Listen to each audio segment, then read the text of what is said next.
It-tnejn filgħodu grupp imdaqqas ta' Libjani li jgħixu Malta marruħ dejn ir-residenza privata tal-Ambaxxatur Libjan u hemmhekk niżlu l-bandiera ħadra ta' Gaddafi u minflok tellaw il-bandiera tal-Libja ħilsa. F'dak il-ħin l-Ambaxxatur Libjan għal Malta ma kienx il-Madlina, uħud isostnu illi diġà ħarab minn Malta.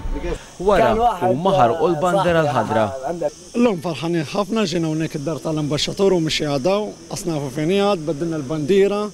ħraqna l-bandiera tiegħu wara 42 sena fuq farħa kbira. Xambilna l-Libja kulħadd farħan fl-aħħar ħlis. Il-komunità Libjana li ħadu sehem f'din il-manifestazzjoni qal One News li dan huwa l-mument tal-bidu ta' era ġdida għall poplu Libjan. Wish that now there will be new systems, institutions regarding health, education, and that everything will be better than before, of course, as we say inshallah, as we say in Maltese, jekk Alla jrid, and we hope for the best always. Qalu li huma ottimisti għal futur aħjar wara tmexxija ta' Gaddafi. Jien nara kulħadd ħalas minnu, in-nies tal-Ewropa kollhom, tal-Mediterran kollhom, kulħadd istrieħ, kulħadd ħarruh, naħseb anke n-nies Maltin. Il-ħaddima li kienu jaħdmu hemm kulħadd ikollu l-familja jkollu jitma' tfal hekk.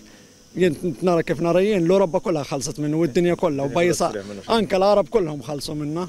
Wara uħud mill-komunità Libjana f'Malta marret fl-iskola tal-Libjani f'Taġorni u hemmhekk ħarqu kull referenza li kien hemm mal-Gaddafi, inkluż il-ktieb l-aħdar.